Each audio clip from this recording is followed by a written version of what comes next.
भारत में सनातन निश्चित रूप से जब जब बटा है तब तब कटा है। हर जातियों पर कोई न कोई मुहावरा मिलता है। तहिद में तैया तब कर जब सब मित मत जाए, कुर्मी छेद पत्थर छेद के जामा गुर्मी तभी न हुआ अपना कुर्मी। भूमिहार ब्राह्मण सब कोई साधारण एक होम भी करते हैं हम तो विश्व शांति, द्वीप शांति, अंतरिक्ष शांति, वनस्पति शांति ये कहते हैं। हमारे यहाँ कभी ब्राह्मणा शांति, क्षत्रिय शांति और चमरा शांति तो कहा नहीं गया। हिंदू शांति कहते नहीं। हम इतिहास में पढ़े हैं कि एक बार किसी नाम क्या लेना है, मुगल शासक ने 64 मन जनेऊ कत्ल करा के जलवाया था। दिल्ली और आसपास के क्षेत्रों में लाशों के सड़ने से महामारी आ गई थी। वो सारे सनातनियों का कत्ल हुआ था। हमारे भारतीयता का सर्वनाश किया है मुगलों ने। ये संभल की बात क्या कर रहे हैं हम क्या कहें, दुर्भाग्य है। लेकिन मैं उनको आज भी नसीहत दे रहा हूँ जो आज भी यह कामना कर रहे हैं, जात के नाम पर जहाँ कदम कदम मिलाए जा, खुशी के गीत गाए जा, ये जिंदगी है कौम की तू कौम पे लुटाए जा, गाते हुए हमारे गांव गरीब मजदूर किसान के बच्चों ने सीने पर गोली खा के देश को आज़ाद बनाया, तिरंगा फहराया। जिस दिन आज़ादी का सुबह होना था उसे एक दिन पहले ही राष्ट्र के टुकड़े किए गए। उसको बर्दाश्त करके हम सनातनी जी रहे हैं। हम तो अखंड भारत की परिकल्पना करते हैं। लेकिन क्या काशी मथुरा और अयोध्या या संभल भी हमारा नहीं रहेगा? तो सीओ साहब के साथ हूँ और देश सीओ साहब के साथ है। उन्होंने कहीं गलत नहीं कहा है। डॉक्टर साहब, जिस तरीके से मैं कहूँ कि सनातन की एक उंगली को पकड़ के मैं कहूँ चारों धाम के लोग यहाँ पर आएंगे, या जितना आपने अध्ययन किया है, इसको रीड किया है, आप क्या कहेंगे? देखिए, सनातन बहुत छोटा, कहने में 3-4 अक्षर का है, लेकिन इसका हृदय इतना विशाल है कि इसी का एक वाक्य है, अयम निजः परोवेति गणना लघुचेत साम उदार चरिता नाम तु वसुधैव कुटुम्बकम। हम लिगी नहीं हैं। हाँ, सनातन का मतलब शाश्वत होता है, न इसका आदि है न अंत है, हमेशा था, हमेशा है और भविष्य में रहेगा। हर कोई दुनिया, पूरी दुनिया के सारे धर्म इसकी शाखाएं हैं, मूल तना सनातन ही है। आज राजनीति करने वाले इसको संकुचित करके अपने अपने हिसाब से प्रस्तुत कर रहे हैं और भारत का इतिहास गवाह है। भारत में सनातन निश्चित रूप से जब जब बटा है तब तब कटा है। इसमें मैं जोगी जी का 100% समर्थन करता हूँ। आज भी कह रहा हूँ कि भारतवर्ष का आप पढ़िए, इंडिका पढ़िए जो मेगास्थनीज वगैरह ने दिया है। जब हमारा देश मुगलों के अधीन नहीं हुआ था, उससे पहले का भारत देखिए। कोई एक हिंदू राजा को मैं चैलेंज कर रहा हूँ पूरे विश्व को, कोई एक हिंदू राजा का नाम ले जो प्रजा पर अत्याचार किया है, प्रजा का दलन किया है, ऐसा कहीं नहीं है। क्योंकि ये सारे राजतंत्र हमारे सनातन के अधीन होते थे। हम तो दूसरों के लिए जीते हैं। आज हमारा राष्ट्राध्यक्ष यदि गर्व से कहता है कि हम विश्व गुरु बनना चाहते हैं, हम विश्व के गुरु ऑलरेडी रहे हैं।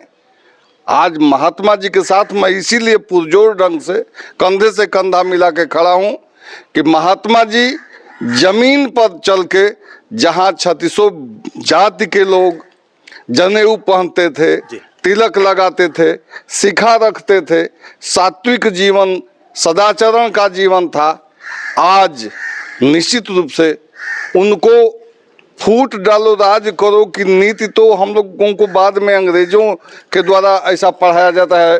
लेकिन मैंने जो समाज का अध्ययन किया है, मैं संयोग से फिलॉसफी में सोशल फिलॉसफी का आदमी हूँ, पीएचडी मेरा चाणक्य नीति पर है। तो उस व्यू से जब मैं समाज को देखता हूँ तो समाज को आप देखेंगे, बड़ा वक्तव्य हो सकता है, मैं संक्षेप करना चाह रहा हूँ। हर जातियों पर कोई न कोई मुहावरा मिलता है हिंदी भाषा में। आप प्रबुद्ध क्लास के लोग हैं, जानते हैं कि हिंदी भाषा का प्रादुर्भाव मुगल काल में हुआ है। अरबी, फारसी, उर्दू और संस्कृत का मिक्सअप एक खिचड़ी भाषा हिंदी बनी।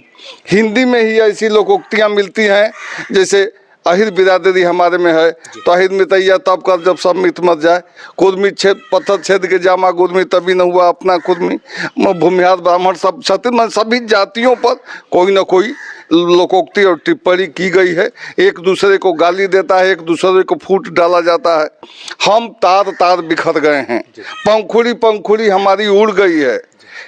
इस काम को हमारे ज्ञानानंद जी महाराज लेके एक व्रत के रूप में, एक संकल्प के रूप में चले हैं निश्चित रूप से हम कह सकते हैं कि हमारे हरिजन बिरादरी से लेके ब्राह्मण बिरादरी तक के 3600 बिरादरी के लोग भाई भाई हैं। कोई छोटा कोई बड़ा, कोई ऊंच कोई नीच नहीं है, बल्कि ये जातियां हमारी विशेषज्ञता हैं। जैसे आज कोई पत्रकार है, कोई प्रोफेसर है, कोई डॉक्टर है, कोई इंजीनियर है, उसी तरह से कोई चर्मकार है, कोई कुंभकार है, कोई अन्य जातियों का जैसे जैसे नाम है, उनके काम है, उनकी विशेषज्ञताएं हैं। हमको कह दिया जाएगा हम PhD किए हैं, लेकिन कुंभ बनाने को कह दिया जाए तो मैं नहीं बन सकता, इसलिए मैं कुंभकार नहीं हो सकता, मैं चर्मकार नहीं हो सकता।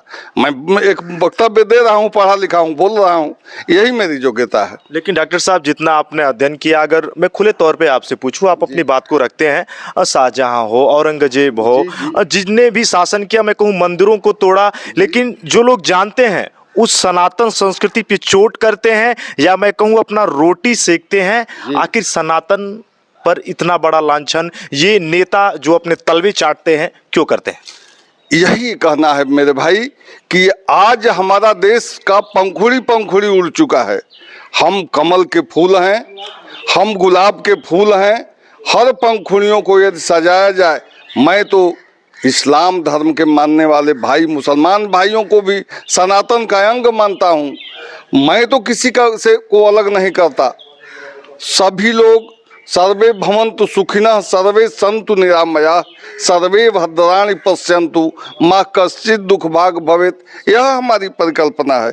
हम तो कोई साधारण एक होम भी करते हैं हम तो विश्व शांति, द्वीह शांति, अंतरिक्ष शांति, वनस्पति शांति ये कहते हैं। हमारे यहाँ कभी ब्राह्मणा शांति, क्षत्रिया शांति और चमरा शांति तो कहा नहीं गया, हिंदुआ शांति कहते नहीं।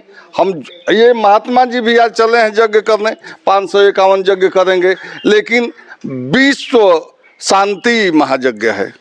हम विश्व को आहूत होके काम करते हैं सनातन के लोग, और इसी भावना से हमारे राष्ट्राध्यक्ष आदरणीय मोदी जी आज विश्व गुरु बनने की प्रक्रिया में चल रहे हैं और दिख रहे हैं। यह मैं गर्व से लबरेज हूँ कि आज हम केवल कह नहीं रहे हैं, जमीन पर देख रहे हैं। और ये विश्व में उनका डंका बज रहा है तो आने वाले समय में ज्ञानानंद जी महाराज का भी डंका बजेगा।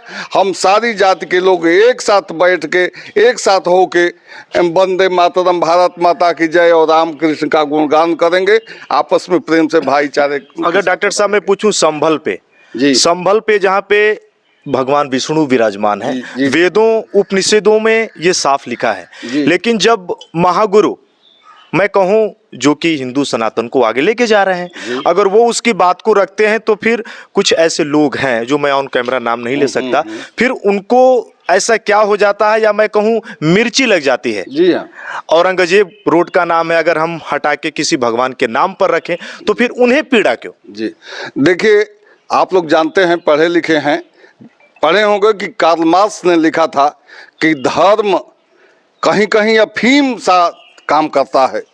यदि उस तरह से धर्मांधता के नशे में धूत हो जाएगा कोई, तो माने यह भी हम इतिहास में पढ़े हैं कि एक बार किसी, नाम क्या लेना है, मुगल शासक ने 64 मन जनेऊ कत्ल करा के जलवाया था। दिल्ली और आसपास के क्षेत्रों में लाशों के सड़ने से महामारी आ गई थी, वो सारे सनातनियों का कत्ल हुआ था। मंदिर मस्जिद के तोड़ने की बात करते हैं, हमारे भारतीयता का सर्वनाश किया है मुगलों ने। ये संभल की बात क्या कर रहे हैं हम क्या कहें, दुर्भाग्य है। लेकिन मैं उनको आज भी नसीहत दे रहा हूं जो आज भी यह कामना कर रहे हैं, जात के नाम पर जहां कदम कदम मिलाए जा, खुशी के गीत गाए जा, ये जिंदगी है कौम की, तू कौम पे लुटाए जा, गाते हुए हमारे गांव गरीब मजदूर किसान के बच्चों ने सीने पर गोली खा के देश को आज़ाद बनाया, तिरंगा फहराया। जिस दिन आज़ादी का सुबह होना था उसे एक दिन पहले ही राष्ट्र के टुकड़े किए गए, उसको बर्दाश्त करके हम सनातनी जी रहे हैं। हम तो अखंड भारत की परिकल्पना करते हैं, लेकिन क्या काशी मथुरा और अयोध्या या संभल भी हमारा नहीं रहेगा? अरे भाइयों, भारत के मुसलमान भाइयों, मैं खुले दिल से भाई बन के आह्वान कर रहा हूँ, आओ गले लग जाओ। तुम गैर नहीं हो, हमारे ही हो, हमारे टुकड़े हो। जो खून हम में बह रहा है वही तुम में बह रहा है। मादरे वतन का टुकड़ा करने वालों ने किया, निश्चित रूप से कुछ मादरे वतन के प्रति जिसको लगाव था वही यहाँ रह गए। हम आपसे हाथ जोड़ के प्रार्थना कर रहे हैं कि आप सनातनी हो, सनातनी बन के खड़ा हो। हिंदू मुसलमान ये धर्म नहीं है, सनातन धर्म है जो प्रकृति पैदा हुई थी उस दिन से प्रारंभ है और जब तक यह संसार चलता रहेगा तब तक चलेगा। वेदों को यदि पढ़ोगे खोल के तो वेदों में कहीं किसी देवी देवता का उल्लेख नहीं है। प्राकृतिक शक्तियों का आह्वान किया गया है और जो देता है उसे देवता कहा जाता है। कोई हवा देता है, कोई पानी देता है, कोई कुछ देता है, कोई अनाज देता है। इस तरह से हमारे देवता हैं। पानी देने वाले को मेघ कहते हैं, हवा देने वाले को पवन देवता कहते हैं। इस तरह के वैज्ञानिक सोच के तहत वेद है।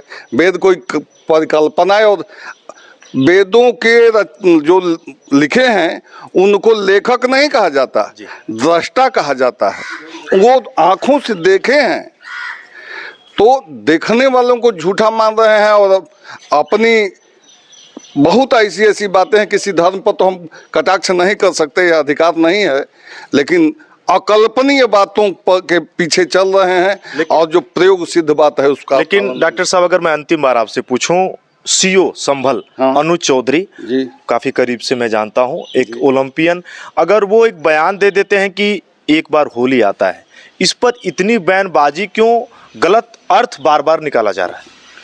पत्रकार साहब, IAS IPS या जो भी इंस्पेक्टर रैंक से ऊपर या उसके स्तर तक जाता है, कम से कम ग्रेजुएट तो होता है। पढ़ा लिखा आदमी तर्क तो करेगा ही। अरे भाई, हम कई दिनों से भूखे हैं, साल भर से भूखे हैं, एक दिन खाएंगे और आप रोज खाते रहे हो, एक दिन भूखे नहीं रह सकते। ये कौन सी बहुत बड़ी बात है, वह भी लोकतांत्रिक देश में। हमारे समझ से तो सीओ साहब ने बड़ी अच्छी बात कहा था।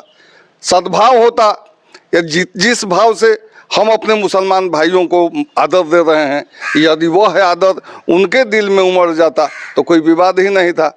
उनको अपना भाई मान के उनकी सराहना होती, निंदा का कोई प्रश्न ही नहीं है। लेकिन जब आँख पर चश्मा आप हमें दुश्मन के रूप में पहन के देखना शुरू कर दिया है, तो जितना भी अच्छा करेंगे, कुछ भी बोलेंगे, आप टीका टिप्पणी ही करेंगे। तो मैं तो सीओ साहब के साथ हूँ और देश सीओ साहब के साथ है, उन्होंने कहीं गलत नहीं कहा है। बहुत बहुत धन्यवाद। अब